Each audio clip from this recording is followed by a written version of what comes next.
네, 시청자 여러분 안녕하십니까? 이슈를 더 쉽게 풀어드리는 더 뉴스 시작합니다. 국민의힘 김기현 대표와 이뇨한 위원장이 오늘 오후에 만나서 혁신이 희생한 용태안에 대한 최종 결판을 냅니다. 이낙연 전 대표로부터 당의 쇄신과 거취 압박을 받고 있는 이재명 민주당 대표는 통합과 단결을 강조하고 나섰습니다. 더 정치 시간에 풀어드리겠습니다. 독감과 코로나19에 마이코플라스마 폐렴 환자까지 겨울철 호흡기 질환자가 크게 늘고 있습니다. 예방과 치료법 자세하게 알아보겠습니다. 먼저 오늘의 주요 뉴스부터 보시겠습니다.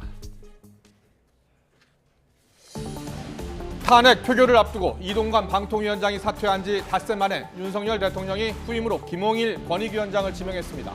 대검 중수부장 출신인 김홍일 후보자는 권익위원장 취임 5개월 만에 방통위로 자리를 옮기게 됐습니다. 친윤계 희생안을 둘러싼 갈등 속에 김기현 국민의힘 대표와 이뇨한 혁신위원장이 오늘 오후 회동하기로 해 어떤 대화가 오갈지 관심입니다. 더불어민주당에서는 이낙연 전 대표에 대한 출당 청원글을 삭제하고 이재명 대표가 통합을 강조했지만 갈등의 불씨는 여전합니다. 대선 직전 윤석열 당시 대선 후보에 대한 허위 보도 의혹을 수사하는 검찰이 뉴스타파 대표에 대한 압수수색에 나섰습니다. 뉴스타파 측은 이미 협조했는데도 수사를 확대하고 있다며 언론 자유를 탄압하는 폭거라고 반발했습니다. 전 대통령이었던 전두환 씨 유해를 휴전선과 가까운 경기 파주시에 안장하려던 계획이 무산됐습니다. 해당 땅 주인이 전 씨 유해 안장 보도에 부담을 느껴 땅을 팔지 않기로 한 걸로 전해졌습니다. 80대 건물주 살인 사건을 수사하는 경찰이 이웃 모텔 업주가 살인범에게 구체적으로 범행을 지시한 영상을 증거물로 확보해 사전 구속영장을 신청한 것으로 YTN 취재 결과 확인됐습니다. 윤석열 대통령이 신임 방송통신위원장에 특수통 검사 출신인 김홍일 국민권익위원장을 지명했습니다.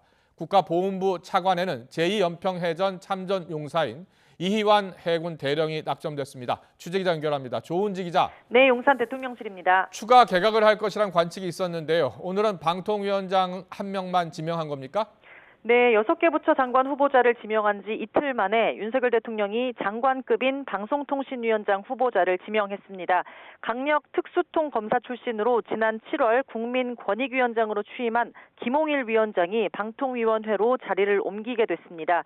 이동관 전 위원장이 국회 탄핵소추안 표결을 앞두고 지난주 금요일 전격 사퇴했는데 닷새 만에 후임자를 발표한 겁니다. 충남대 법학과 출신으로 사법연수원 15기인 김홍일 지명자는 대검찰청 중수부장 출신으로 윤석열 대통령의 직속 상사이기도 했습니다. 김 후보자는 애초 총선 출마가 유력한 한동훈 법무장관의 후임 1순위로 꼽혔지만 이동관 전 위원장 탄핵과 사퇴로 1인 기관이 된 방통위의 소방수로 긴급 투입됐습니다. 김대기 대통령 비서실장은 방통위에는 현재 각계 이해관계가 첨예하게 충돌하는 현안이 산적해 있어 어느 때보다 공명정대한 업무 처리가 필요하다고 설명했습니다. 김홍일 후보자는 업무 능력, 법과 원칙에 대한 확고한 소신, 그리고 어디에도 치우치지 않는 균형 있는 감각으로 방송통신위원회의 독립성과 공정성을 지켜낼 적임자라고 판단합니다. 대통령실 고위 관계자 역시 YTN에 방송통신위원장은 하루라도 빨리 임명되는 게 중요하다고 강조했습니다. 당장 정치권에서는 권익위원장을 맡은 지 5달밖에 안 된 회전문 돌려막기 인사라는 점, 또 윤 대통령과 인연이 있는 검찰 출신이라는 점에서 비판의 목소리가 나올 걸로 관측됩니다. 네, 윤석열 대통령이 차관 인사도 단행했는데요. 이 소식도 전해주시죠. 네, 윤 대통령은 교육부 차관에 오석환 대통령실 교육비서관을 임명했습니다. 기존 장상윤 차관이 대통령실 사회수석으로 자리를 옮기면서 진행된 후속 연쇄 인사입니다. 대통령실은 오석환 내정자가 30년간 축적한 전문성과 실력을 바탕으로 교권 회복과 학교폭력 근절 등 현안을 원만히 해결할 수 있을 거라고 기대했습니다. 국가보훈부 차관에는 이희환 해군 대령이 낙점됐습니다. 지난 2002년 제2연평해전 당시 오른쪽 다리를 잃은 참전 장병입니다. 대통령실은 이희환 내정자는 양쪽 다리에 총상을 입고도 북방 한계선을 사수한 국가적 영웅이라면서 영웅이 대접받는 나라를 만들겠다는 윤석열 정부의 확고한 의지를 반영했다고 설명했습니다. 오늘 인선은 원포인트에 가깝습니다. 대통령실 고위 관계자는 다음 주 월요일 윤 대통령의 네덜란드 국빈 방문 출국 전까지 추가 개각 발표는 없다고 못 박았습니다. 하지만 발표 시점을 조율하고 있을 뿐 총선 차출론이 불거진 산업통상자원부 박문규 장관, 부산엑스포 책임론이 있는 외교부 박진 장관은 교체가 확정적입니다. 총선 역할론이 있는 한동훈 법무장관이 언제 등판할지 관심인 가운데 과학기술정보통신부와 고용노동부는 유임하는 기류가 뚜렷합니다. 문화체육관광부 장미란 2차관도 출마를 저울질하는 걸로 알려졌죠. 후임으로 거론된 이영표 대한축구협회 부회장은 인사검증은 받았지만 최종 고사한 것으로 확인됐습니다.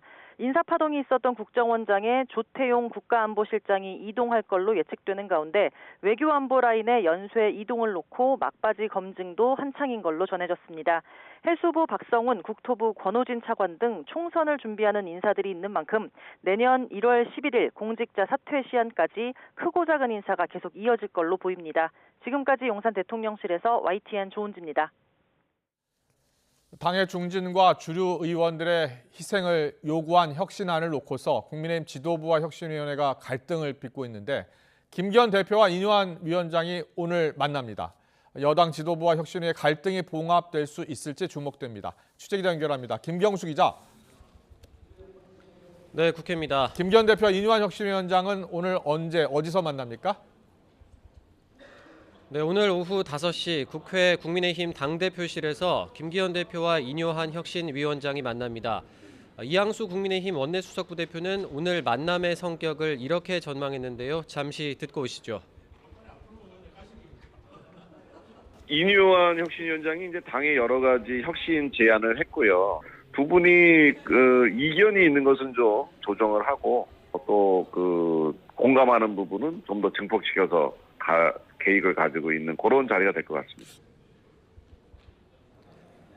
네, 앞서 혁신위는 지도부와 중진, 주류 의원들의 총선 불출마 또는 험지 출마를 요구하는 혁신안을 내놨습니다.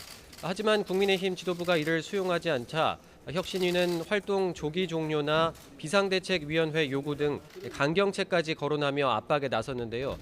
만약 혁신안이 받아들여지지 않아 혁신위가 좌초할 경우엔 김기현 대표로서도 부담이 클 수밖에 없습니다. 그래서 오늘 김기현 대표와 이뉴한 위원장의 만남이 어떤 결과로 이어질지 관심이 집중되고 있습니다. 한편 잠시 뒤 오후 2시에 국회에서 열리는 국민의힘 정책의원총회에는 한동훈 법무부 장관이 참석합니다. 법무부의 이민정책 설명을 위한 자리지만 내년 총선 역할론이 나오고 있는 한 장관이 거취에 대한 언급도 할지 주목됩니다. 네, 이번엔 민주당 상황 알아보겠습니다. 이재명 대표가 연일 통합을 강조하는 메시지를 내고 있는데요. 갈등의 불씨는 여전하다고요? 네, 민주당 이재명 대표는 어제 배제가 아닌 통합과 단결의 정치가 필요하다는 글을 SNS에 올렸습니다.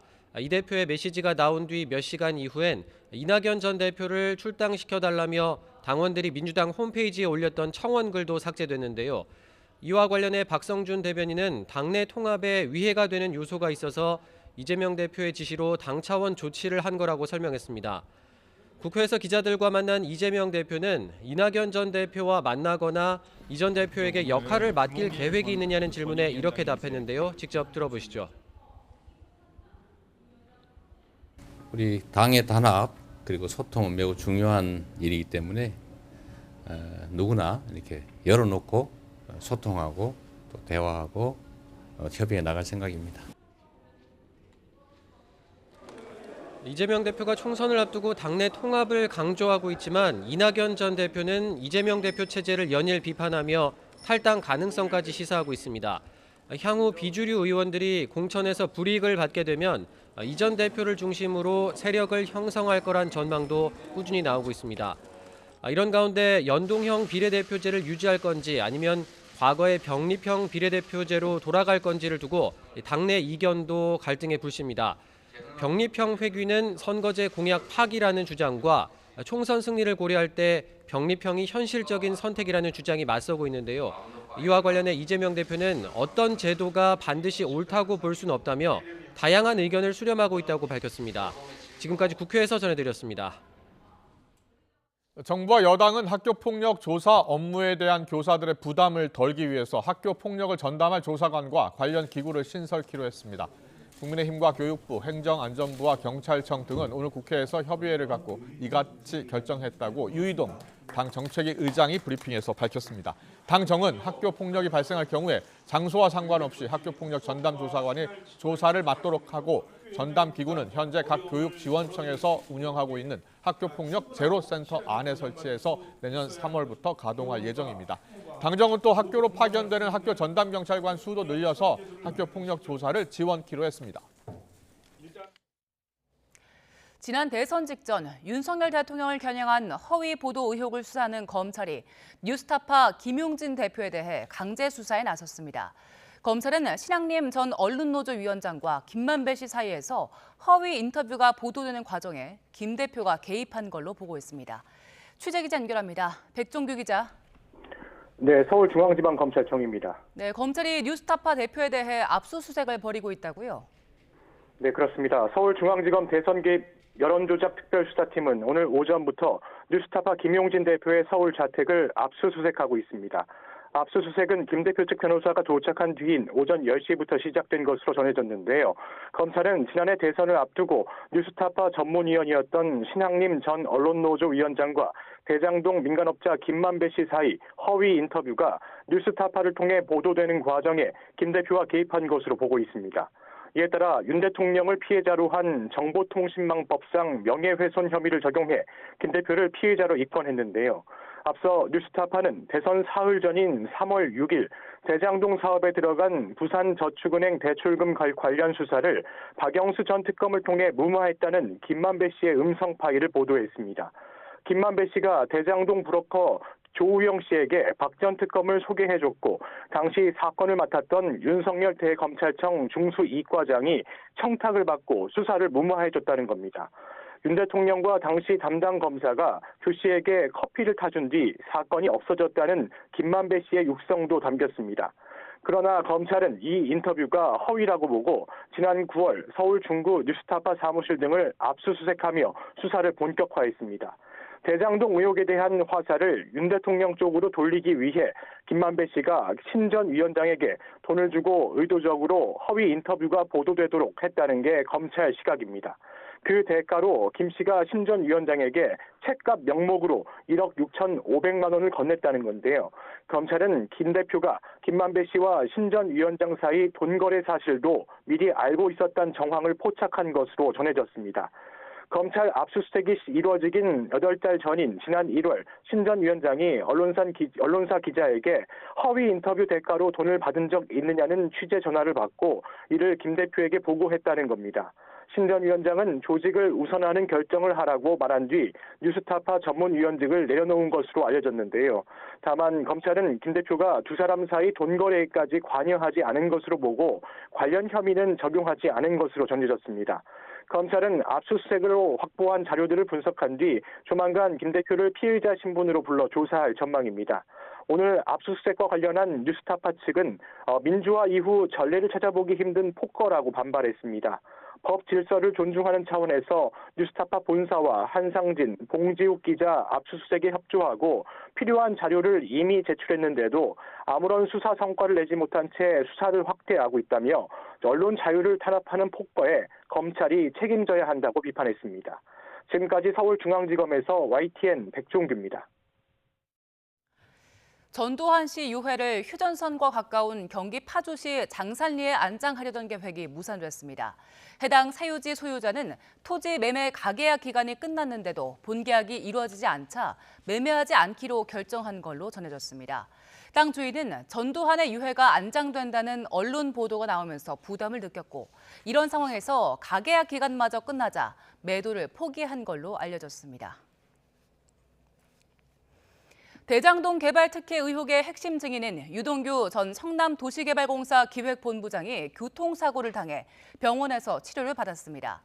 유 전 본부장이 탄 승용차는 어제 저녁 8시 반쯤 과천 봉담도시 고속화도로 월암 나들목 근처를 달리던 중 트럭과 부딪혔습니다.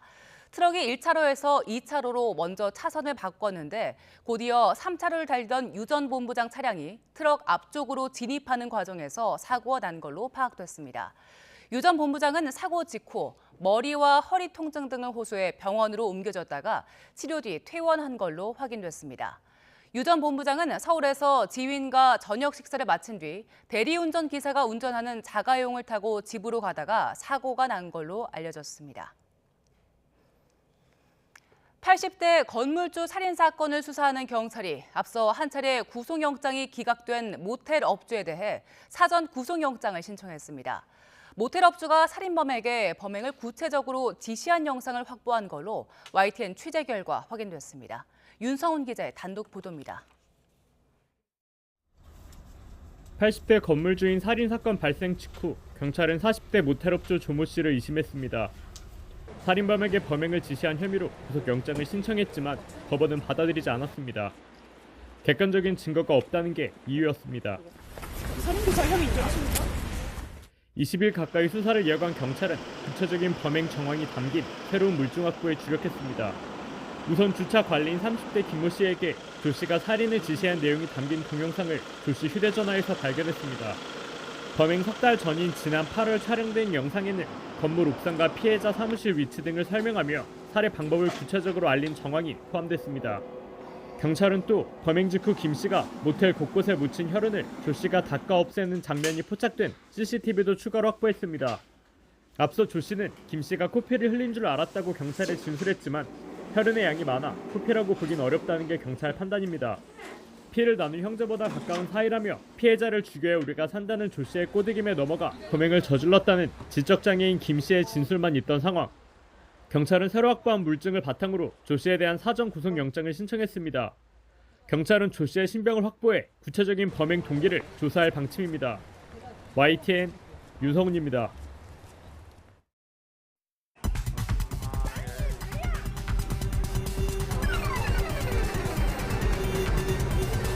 8月无数的亲戚和家属都是焦急的。秋冬季呼吸道感染的高发期，包括肺炎支原体活跃的呼吸道感染的那个占比，大概在我们全部门诊量的40%。 한국 폐렴 유행도 하고 있다고 하고 뭐 이제 그쪽 계열인 것 같은데.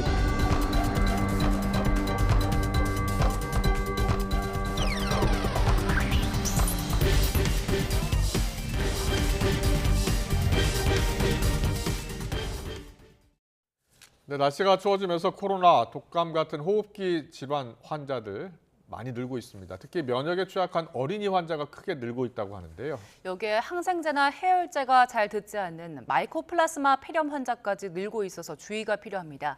겨울철 기승을 부리고 있는 호흡기 질환들을 이재갑 한림대 강남섬싱병원 감염내과 교수와 나눠보겠습니다. 어서 오세요. 어서 오십시오. 네, 안녕하세요. 네. 코로나19 대유행 때 방송 출연 많이 하셨는데 네, 예, 오늘 독감하고 코로나19 여러 가지 여쭤보겠습니다. 네.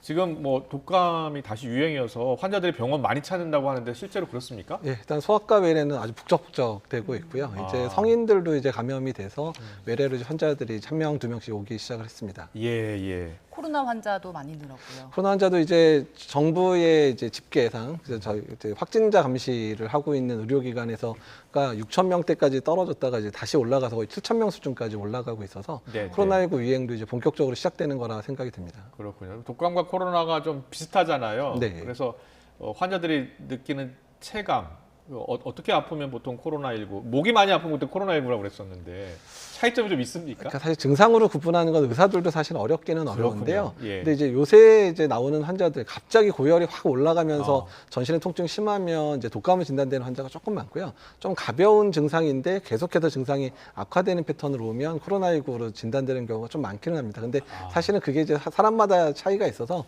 이제 계속 그렇게 나타나는 건 또 아닙니다. 그렇군요. 예. 그 코로나랑 독감 네. 동시에 걸리는 분들도 요즘 많습니까? 그러니까 이제 국내에서는 아직까지 이렇게 많이 보고가 되고 있지는 않은데요. 그러니까 지난 겨울에 이제 외국에서 실제로 이제 감염 사례가 많았잖아요. 근데 이제 코로나19하고 독감 동시 감염 사례들이 한 20-30%까지 보고된다는 얘기도 사실 외국에서는 있었고요. 근데 더 문제가 동시 감염되면 가깝게 걸렸을 때보다 이제 중환자실에서 인공호흡기 다락률도 한 4배 정도, 사망률도 한 2배 정도 올라간다는 그런 보고들이 있어서 네. 동시 감염에 대한 준비들도 철저히 해야 되긴 합니다. 그렇게 같이 걸리면 치료는 또 각각 두 가지를 같이 하는 겁니까? 네, 두 가지 치료제가 따로 있으니까 이제 코로나19 치료제, 그다음에 독감 치료제 따로 이제 각각 약 2개를 같이 먹어야 되는 게 되어 있습니다. 그렇군요.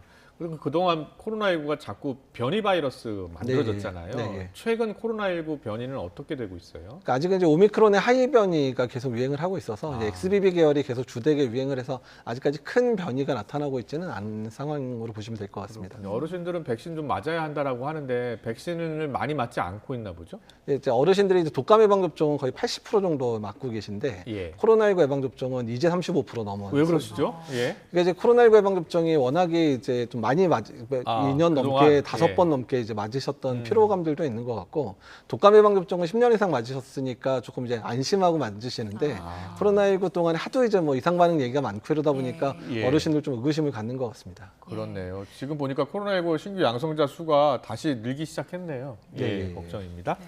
성인들은 독감, 코로나로 고생하는 분들이 많은데 아이들 같은 경우에는 마이코플라스마 폐렴에 걸린 경우가 많더라고요. 이 폐렴 좀 생소해하는 분들도 꽤 있던데 어떤 폐렴입니까? 이제 마이코플라즈마 자체는 이제 세균보다는 좀 바이러스, 그러니까 그 균이 작고 세균이긴 한데 네. 또 바이러스보다 좀 큰 그러니까 중간 형태에 해당이 되고요. 또 비정형성 세균이라 그래서 일반적으로 우리가 일반적인 폐렴에 쓰는 항생제와 좀 다른 항생제를 쓰게 돼 있는 겁니다. 근데 일반 항생제가 잘 안 듣겠네요. 예. 그래서 일반적인 뭐 이제 세팔로스포린 계열을 쓰지 않고 이거는 이제 마크로라이드라고 해서 이 세균에 특정하게도 잘 듣는 항생제를 쓰고 있었는데 이제 이 항생제의 좀 내성인 게 현재 문제기는 하고요. 네. 또한 주로 감염은 소아에서 중심으로 일어나는데 가끔 이제 엄마 아빠들도 이제 애들하고 같이 걸려서 고생하는 경우들도 좀 보고가 되고 있고요. 그렇군요. 예. 증상은 어떤가요? 예, 증상은 이제 보통 이제 세균성 폐렴의 전형적인 증상이 좀 가래가 끓고 기침하고 이런 게 주증상인데 얘는 조금 달라서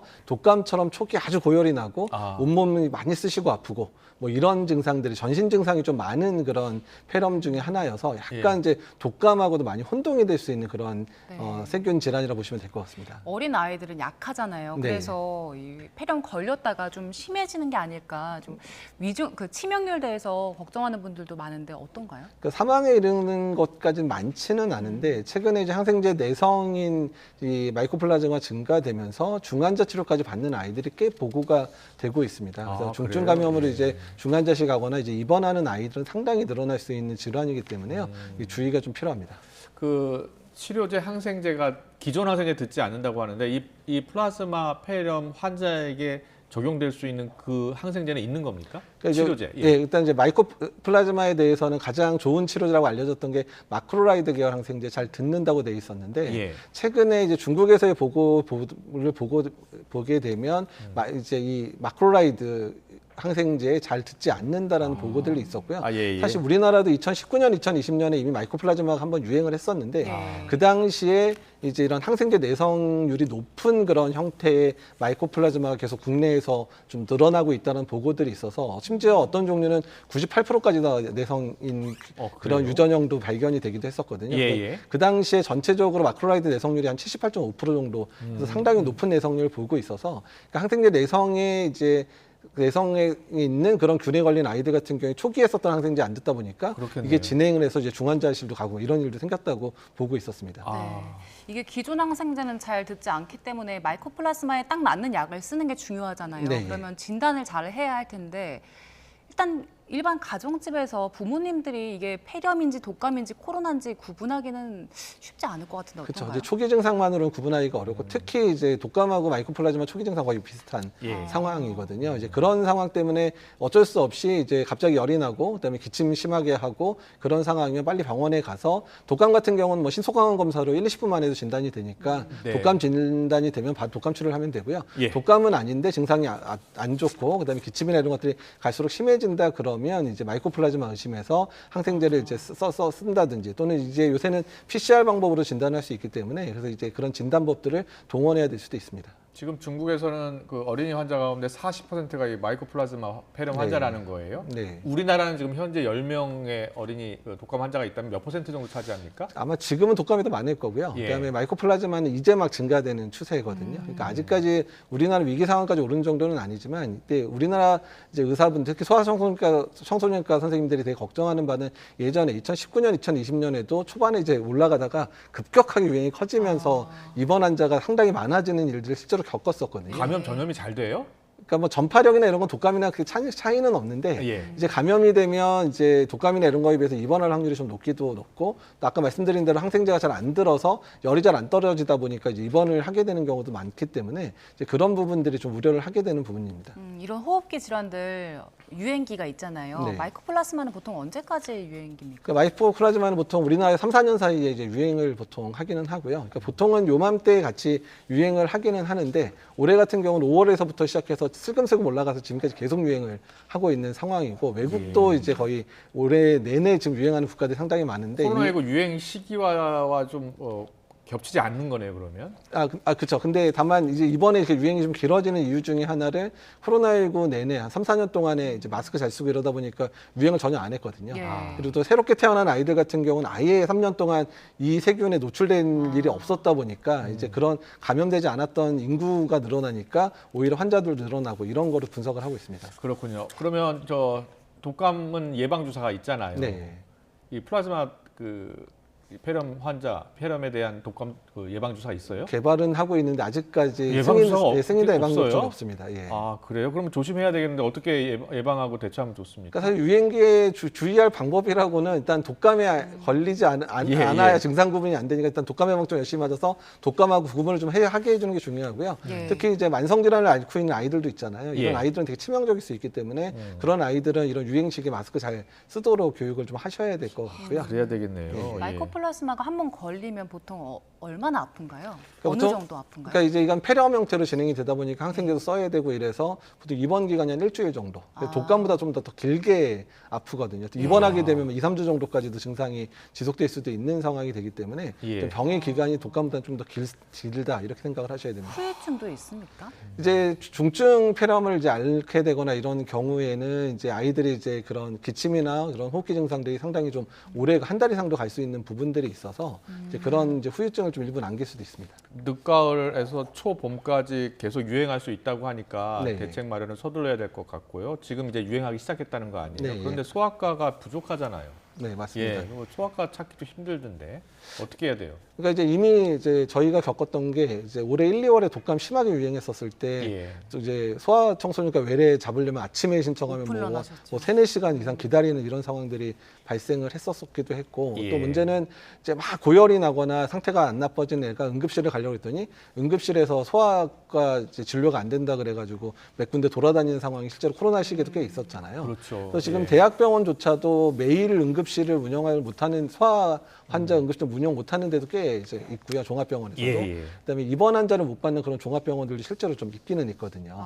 그래서 이제 그런 문제를 해결하기 위해서는 좀 뭐 중장기적인 계획도 필요하긴 하지만 당장의 소아청소년과에 대한 지원책들은 바로 강구를 해야 될 것 같다는 의견들이 의료계에서 매우 많이 나오고 있습니다. 그래야겠는데요. 네. 그럼 어떤 대책들 내놔야 됩니까? 그러니까 일단 이제 소아과의 응급실 진료나 이런 것들을 활성화하기 위해서 그러니까 좀 소아청소년과 의사회랑 좀 많은 좀 협의가 좀 필요할 것 같고요. 그래서 이제 당직병원이라든지 이런 병원들을 조금 많이 열어서 이제 소아과 진료가 좀 가능하도록 특히 저녁에 외래가 좀 많이 열면 응급실로 가는 환자를 좀 줄일 수 있으니까 그런 부분도 이미 노력을 좀 하고 있는데 필요하고요.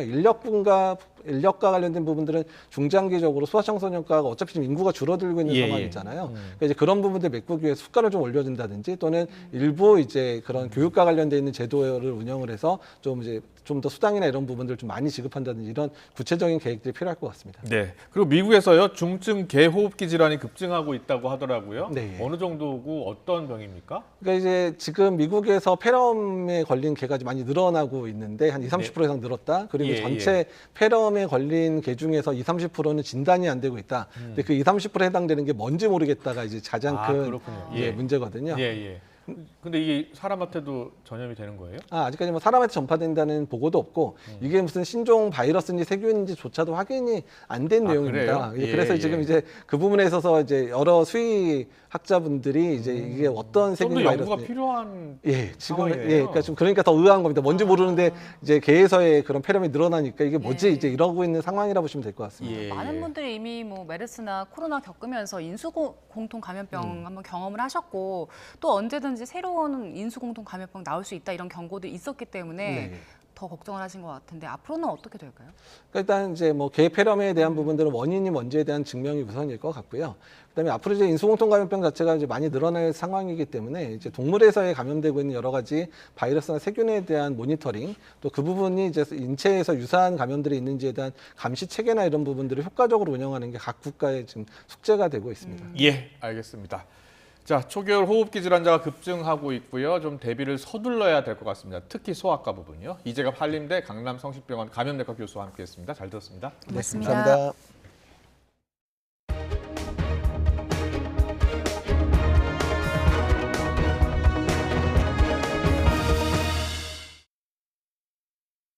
네, 방금 들어온 소식인데요. 고위 성능 저하 애플 제품 여러 가지 논란이 있었고요. 그리고 소송을 제기를 했었습니다. 그런데 지금 오늘 방금 들어온 법원의 판결을 보면 고위 성능 저하 관련 논란이 일고 있는 이 애플에 대해서 소송을 제기한 국내 소비자에게 7만 원을 배상해야 된다라는 첫 판결이 나왔습니다. 예, 이전에 애플이 아이폰 iOS를 업데이트하면서 기기 성능을 고의로 떨어뜨렸다 이런 의혹들이 있었는데 여기에 대해서 국내 소비자들이 공동 손해배상을 한 거고요, 신청한 거고요. 네. 일부 승소한 거죠. 그렇군요. 1심에서는 이 기각이 됐었군요. 예, 소송에서 패했었고요. 이번에는 이제 7만 원을 배상해라 이렇게 판결을 한 겁니다. 네, 애플 아이폰 쓰시는 분들 가운데 이게 이 2년 정도 되면 성능이 떨어지더라. 이거 고의로 성능을 떨어지게 해서 새로운 제품을 사게 하는 것 아니냐 이런 논란이 있었고 소송을 건 거였거든요. 네, 근데 1심에서 패소했는데 2심에서는 승소했고 모두 몇 명이죠? 6만 2천여 명이 소송을 했고요. 네. 지금 이제 국내 소비자들에게는 7만 원을 각각 배상을 해줘야 되는 상황입니다. 네, 2심 선고가 나왔고요. 관련 내용은 이어지는 뉴스 시간에 자세히 전해드리겠습니다. 다음 소식입니다. 이스라엘군이 가자지구 남부 칸 유니스 지역의 개전 이후에 가장 강력한 공습을 가하고 처음으로 탱크도 진입시켜서 시가전을 벌였습니다. 하마스 측은 이 때문에 40명 넘게 숨졌다고 주장했는데 이스라엘군은 미리 대피를 권고했다는 점을 강조했습니다. 황보현 기자의 보도입니다. 이스라엘 군이 공개한 영상입니다. 하마스 군사시설로 지목된 건물들에 차례차례 폭탄이 떨어지고 해군이 바다에서 지원 사격에 나섰습니다. 탱크와 장갑차를 앞세운 지상군도 속속 진입합니다. 영국 BBC는 이스라엘군이 가자 남부 최대 도시 칸 유니스 인근에 통신을 끊은 채 개전 이후 최고 강도의 공습을 단행했다고 보도했습니다. 칸 유니스 북부와 동부에 50차례 넘는 공격이 집중됐다는 겁니다. 이스라엘군은 주민들에게 미리 전단지나 소셜미디어로 대피를 권고했다는 점을 강조했습니다. We've been making again with everything we have at in our capabilities, every effort we can to facilitate the movement of civilians in the south in order to mitigate civilian casualties. 하지만 일대 병원은 미처 공습을 피하지 못한 민간인 사상자들로 넘쳐납니다. 3살 위 언니와 함께 있다 다친 6살 이 소녀도 그중 한 명입니다. بدي ماما بدي ماما مش سجالة شو فيها ماما عندها اجت بدي ماريا بدي اخواتي بدي تيسير 통신 두절로 구급대와 연락이 안 되면서 민간 차량으로 병원에 이송된 사람도 부지기수입니다. 가자지구 보건부는 로이터 통신에 40구가 넘는 시신이 칸 유니스 서부 나세르 병원에 실려왔다고 전했습니다. ليش؟ شو ذنبهم؟ شو ذنبهم؟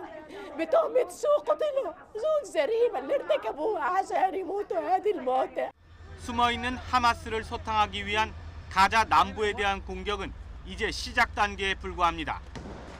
북부에서 떠밀려 피난온 수십만 명의 주민이 남부에 머무는 상황에서 이스라엘군의 지상전이 본격화한다면 또다시 엄청난 민간인 피해가 불가피할 것이란 우려가 커지고 있습니다. YTN 황보현입니다. 미 연방수사국 FBI가 이스라엘 하마스 전쟁 이후 미국 본토에서 테러의 위험이 눈에 띄게 증가했다고 밝혔습니다. 때문에 올 연말에 만료되는 도감청법의 연장을 요청했는데 미 의회는 내국인 사찰 우려를 이유로 난색을 표하고 있습니다. 워싱턴에서 권준기 특파원이 보도합니다. 상원 청문회에 출석한 크리스토퍼 레이 FBI 국장은 최근 미국 본토의 테러 위험이 새로운 차원으로 고조됐다고 말했습니다.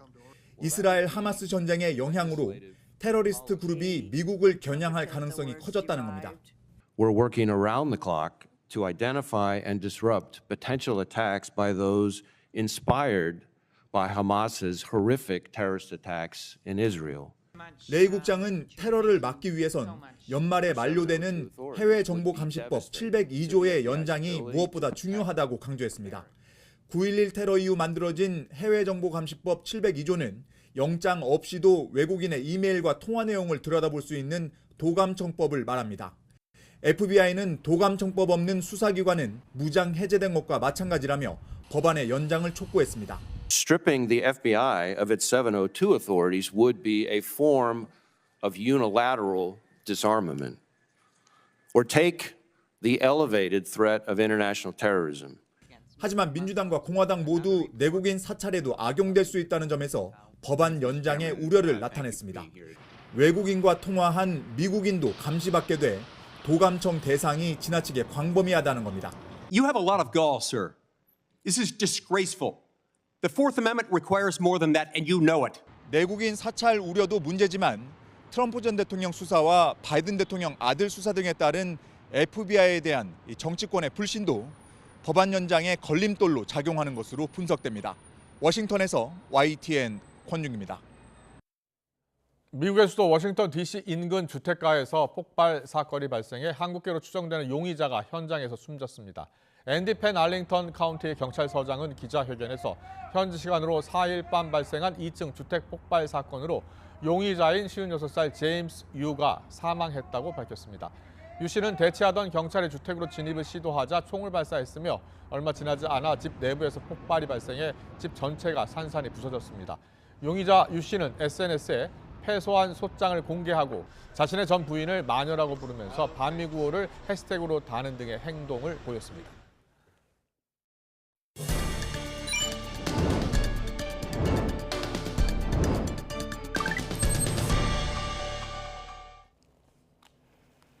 대학로 소극장의 상징 학전이 내년 3월에 문을 닫습니다. 학전은 아침 이슬과 상록수를 부른 가수 김민기가 지난 1991년 대학로에 문을 연 소극장인데요. 배울학 밭전, 배우는 밭이 되겠다는 뜻에서 지어진 이름입니다. 이 배움의 밭에서 시작돼 스타가 된 배우와 가수가 많습니다. 황정민과 조승우, 장현성 등이 이곳에서 배우 생활을 시작했는데요. 설경구 배우는 용돈벌이를 위해 학전에서 포스터 붙이는 일을 하다가 배우로 발탁됐다고 합니다. 저 같은 경우는 포스터를 붙이다가 탑승을 한 케이스입니다. 대학을 졸업하고 저를 어디 받아주는 극단도 없어서 일단 용돈벌이 하자고 학전에 포스터를 붙이러 갔다가 거기 기획실장님이 선생님이 너보고 지하철 1호선 하재. 학전의 상징 뮤지컬 지하철 1호선은 소시민의 애환을 담아 사랑받아 왔는데요. 지난 30년 동안 4,200회가 넘는 공연으로 누적 관객 70만 명을 끌어모았습니다. 그렇지만 올해까지만 공연하고 안타깝게도 지하철 1호선은 멈춥니다. 고 김광석과 고 유재하, 강산혜와 유리상자까지 많은 가수도 이곳 학전 무대에 서며 우리나라 라이브 공연 문화를 만들어 왔는데요. 고 김광석은 학전에서만 1000회 공연을 했다고 하네요.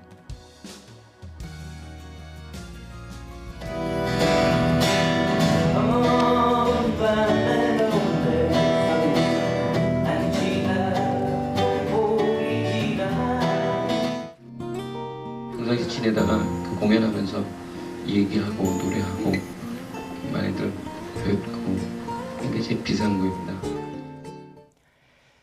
학전 소극장은 내년 3월 재정난 등을 이유로 폐관을 앞두고 있습니다. 그 전에 많은 예술인들이 자발적으로 모여서 다양한 형식으로 다시 학전 무대에 오르고요. 수익금은 학전의 재정과 새로운 출발을 위해 쓰여 학전 어게인을 준비할 예정입니다. 이 시각 간추린 뉴스입니다. 미성년자인 의붓 딸을 성인이 된 후까지 상습적으로 성폭행한 혐의로 재판에 넘겨진 50대 계부가 첫 재판에서 혐의를 모두 인정했습니다. 고 씨는 의붓 딸이 12살이던 2008년부터 성인이 된 2020년까지 13년 동안 2,090여 차례에 걸쳐 성폭행하고 성적으로 학대한 혐의로 지난달 구속 기소됐습니다. 이 사실을 알게 된 친모는 충격에 빠져 극단적 선택을 한 걸로 전해졌습니다. 6개월 된 딸을 아파트 15층에서 던져 숨지게 한 20대 친모가 구속됐습니다. 경찰은 조울증 등을 앓고 있다는 A씨의 주장을 검증하고 숨진 여아의 부검도 진행할 계획입니다. 평택 대리모 사건에서 출산을 의뢰했던 남성이 또 다른 대리모를 통해 아이 2명을 더 낳은 걸로 파악됐습니다. 30대 대리모 A씨는 지난 2015년 4,900만 원을 받는 조건으로 60대 남성 B씨의 정자로 아기를 낳아 전달한 혐의를 받습니다. B씨는 다른 대리모를 통해서도 2명의 아이를 더 낳아 양육했던 걸로 드러났습니다. 경북 구미의 큰 고니 폐사체에서 고병원성 조류인플루엔자 AI가 발생했습니다. 방역당국은 반경 10km 이내의 가금류 사육 농가에 이동 통제 조치를 내리고 3km 이내의 농가를 긴급 검사하고 있습니다. 오늘 아침 7시쯤 경기 고양시 도내동 도로에서 40인승 통근버스가 유턴을 하던 25톤 덤프트럭을 들이받았습니다. 이 사고로 버스 승객과 버스 운전기사, 트럭 운전자 등 9명이 다쳐 병원으로 옮겨졌습니다.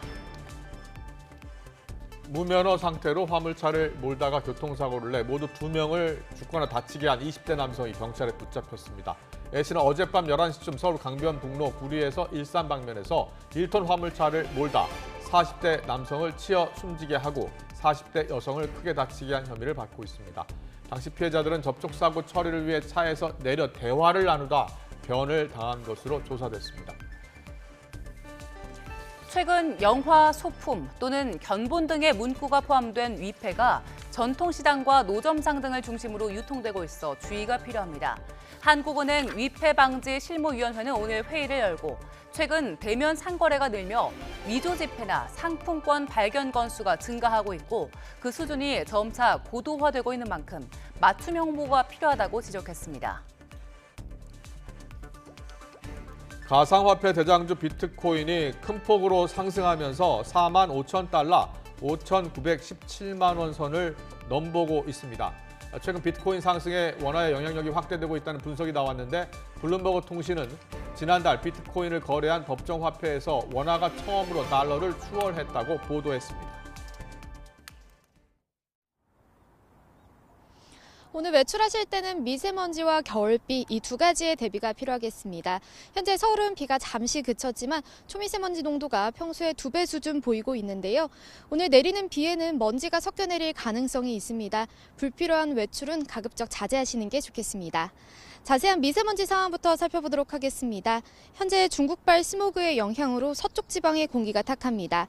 오늘 이 지역은 초미세먼지 농도가 일시적으로 매우 나쁨 수준까지 치솟는 곳도 있겠습니다.